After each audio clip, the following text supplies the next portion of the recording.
Así que invito en este momento a que nos acompañen aquí en este panel al señor Alessandro Bertirotti. Que, como les digo, es uno de los paneles es un panel interesante por varias razones y en un minuto le paso la palabra al profesor Alessandro Bertirotti. Y es la idea fundamental que se ha trazado de la personería en un inicio, y es tratar de conjugar la discusión entre derecho y sociedad, entre individuo y sociedad, entre derechos y deberes, y sobre todo poniendo en juego en este panel el medio ambiente, donde vamos a ver dos perspectivas, una perspectiva desde nuestros pueblos ancestrales y otra perspectiva también académica alrededor de eso. Creo que eso es muy interesante. Y de otro lado, pues veremos un poco una persona que ha trabajado la inteligencia y que ha trabajado los diferentes niveles de esa inteligencia y todas esas discusiones alrededor de en dónde se ubican nuestras sensaciones, nuestras emociones en ese sistema límbico, que es un poco también un tema físico o es un tema verdaderamente de reacción social, atándolo a lo que explicaba al inicio de la tarde el profesor, el cineasta Víctor Gaviria. Entonces, sin más preámbulos, le doy la palabra al profesor Alessandro Bertirotti. ONG, en la cual yo hago parte en calidad de vicesecretario general, y estamos en estado especial consultivo en las Naciones Unidas y de la Unión Europea. Nuestro propósito es promover una carta internacional sobre la educación con el propósito que todos los pueblos, particularmente en referencia a las mujeres de nuestra especie, tengan acceso a la comunicación y a la información, por tanto, a la educación.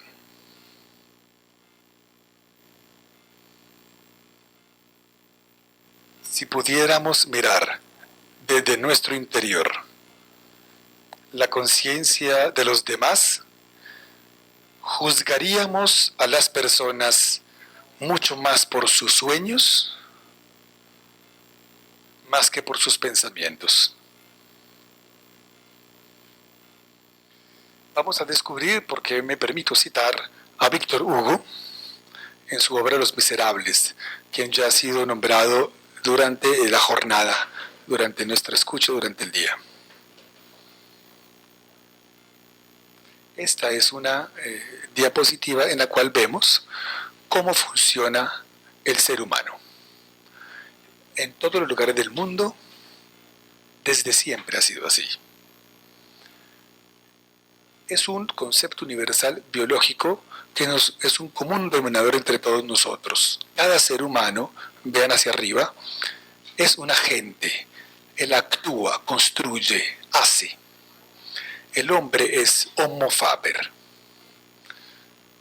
Después es homo pensante, homo cogitans. El homo actúa en el ambiente para modificarlo y entra así en relación con este mismo ambiente. De modo obvio lo puede modificar de muchas maneras, de un modo inteligente o de modo estúpido, y lo veremos. A través de esta relación se crean una forma de concebirnos a nosotros mismos en el mundo. Existe una teoría muy importante, neurocognitiva, que se llama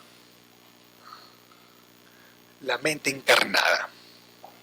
Esta teoría sostiene que la mente es aquello que el cerebro hace. En referencia bibliográfica es Daniel Siegel, un gran autor alemán del siglo anterior. Si la mente es aquello que el cerebro hace, tenemos que comprender cómo funciona el cerebro. Y nos damos cuenta inmediatamente que solo las personas deficientes, es decir, estúpidas, en este caso de nuestro encuentro, creen que piensan y razonan con su propia cabeza.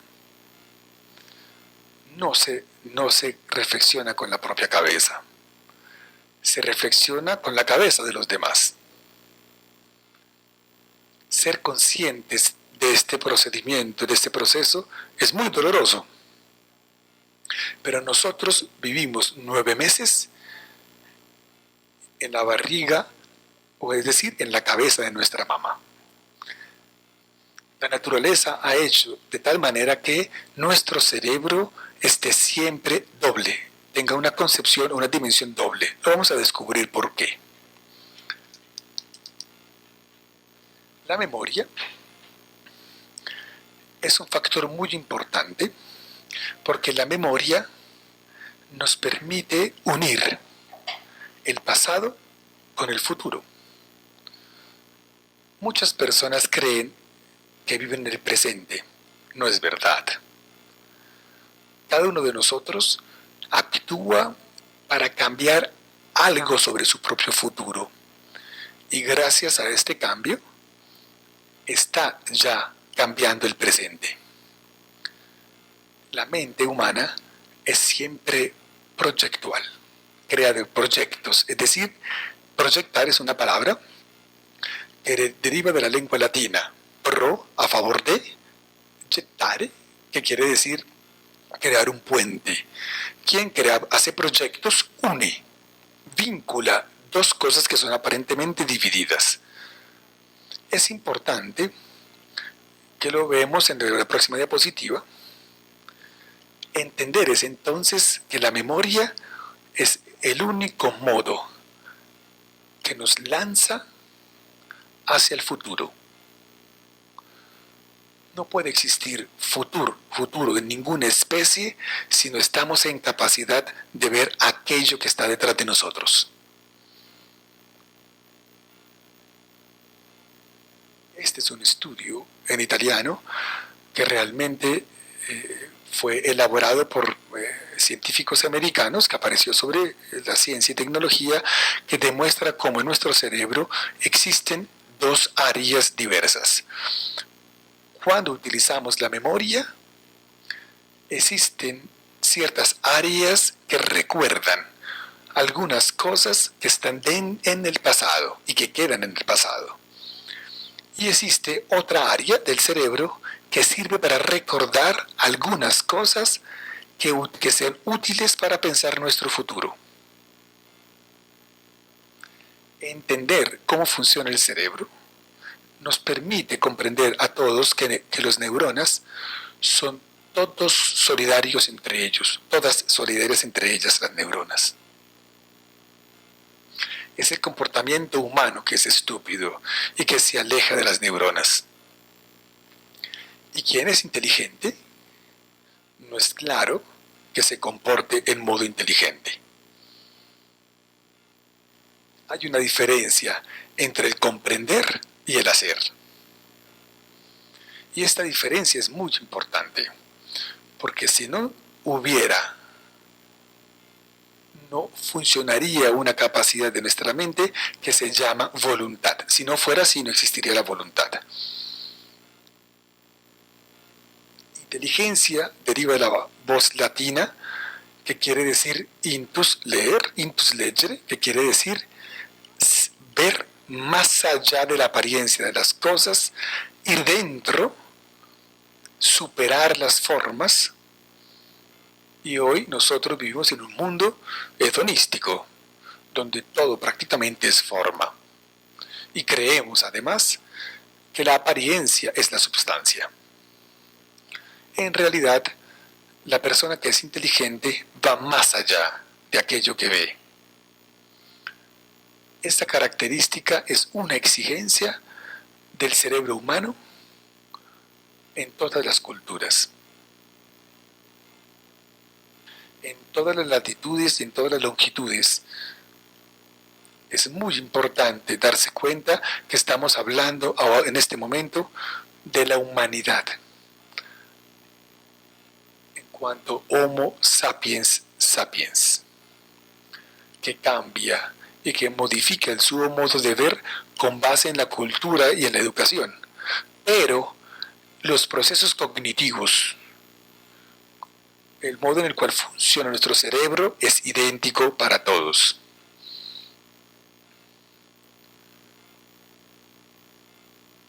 Nosotros, para aprender o para aprehender, para comprender, otra palabra latín que quiere decir comprendere, es decir, hacer juntos, tenemos que abrazar el mundo. Y nosotros lo aprendemos de manera inmediata, desde la mamá. Apenas nacemos, ella nos coloca cerca a su pecho. Yo desde hace años digo que el futuro de nuestra especie está en mano de las mujeres, en la mano de las mujeres de nuestra especie. A su sacralidad, en la capacidad de decidir, de pensar en el futuro a través de los hijos, por ejemplo, a través de su facultad de educar. Imagínense ustedes que el cerebro de las mujeres, de las mujeres humanas, tiene el 11% más de neuronas que están cercanas al lenguaje con respecto al cerebro humano de los hombres. Las mujeres están programadas para hablar mucho. Siempre hablan, continuamente sin parar. Y menos mal. Los hombres están programados con el 8% de más de neuronas de las mujeres para organizar el espacio, para gestionar el territorio, al interno del cual se pueden colocar o se puede situar la esposa. Bueno, no es importante, se habla de que sea una persona afectivamente significativa o la madre de los propios hijos. Y por esto nosotros hablamos poco, nosotros hombres, y hablamos mal además.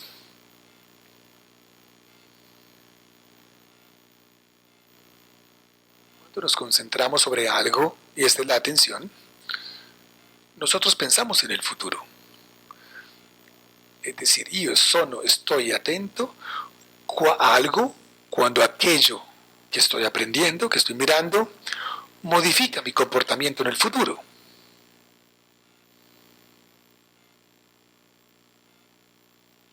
Estas son las nueve inteligencias, según Howard Gardner, que en el año 1970 publicó un texto muy importante, fundador de la nueva ciencia cognitiva, de nombre The New Science of Mind, la nueva ciencia de la mente. Y miren, que escuchen que existen 9 modos de intelligere, de comprender. Sin embargo, el 85% de nuestro cerebro son solo emociones de nuestro cerebro. El 15% restante de nuestro cerebro, que se llama neocórtex, la última parte que se formó en nuestra evolución, que normalmente tiene de espesor 6 milímetros, constituye solo el 15% de nuestro cerebro, el funcionamiento de la razón.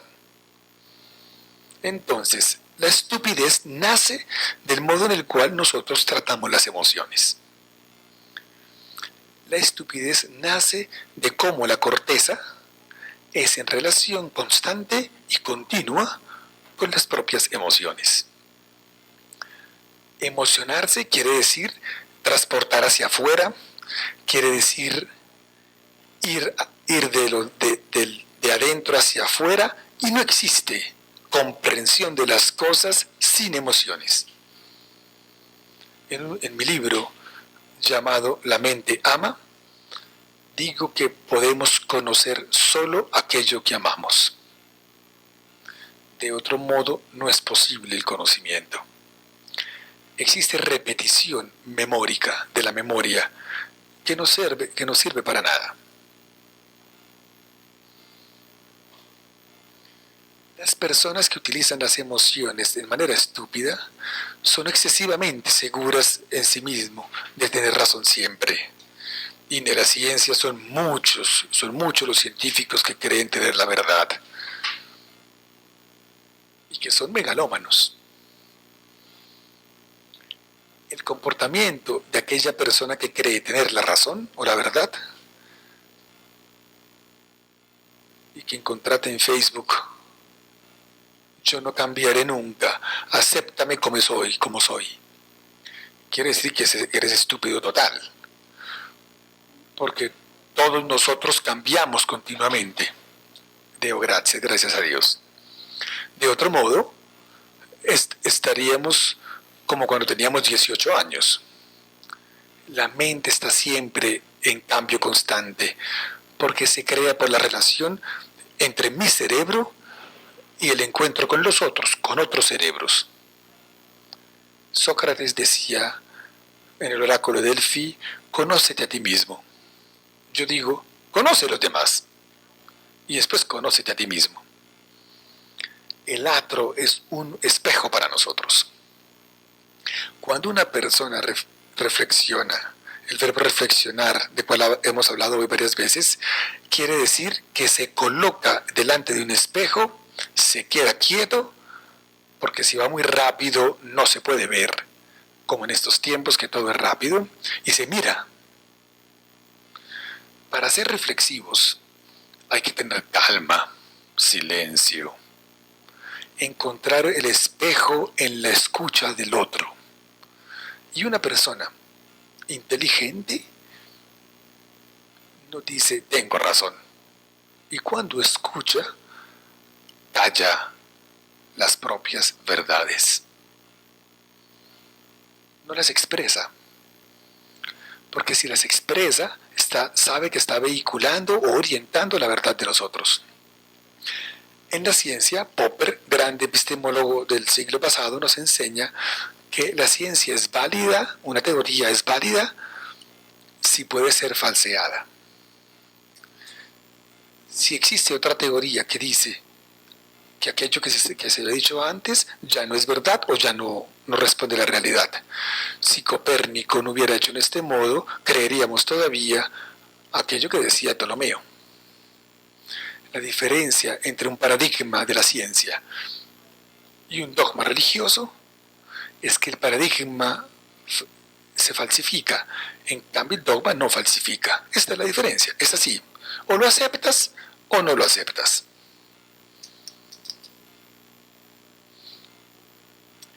Tener emociones de la mente de manera estúpida quiere decir estar compitiendo constantemente con los otros. Pero ¿cuándo es que yo estoy en competición? Cuando creo que tengo razón. Si suspendo mi razón y intento escuchar la de los demás, me doy cuenta que tal vez somos mucho más semejantes que originales. Las guerras, las luchas, nacen seguramente de la idea egoísta de que cada uno de nosotros es original. Pues no, porque todos vamos a defecar en el mismo modo. Todos hacemos el amor de la misma manera y somos 7 mil millones. Somos demasiado similares y semejantes biológicamente. Incluso sobre algunos hechos culturales o características culturales con respecto a nuestra pretensión de ser diferentes.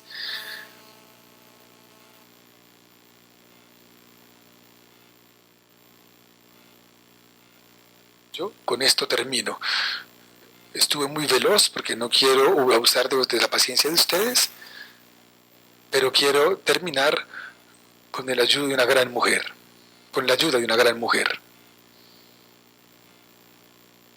Si yo puedo evitar que un corazón se rompa, no habré vivido en vano.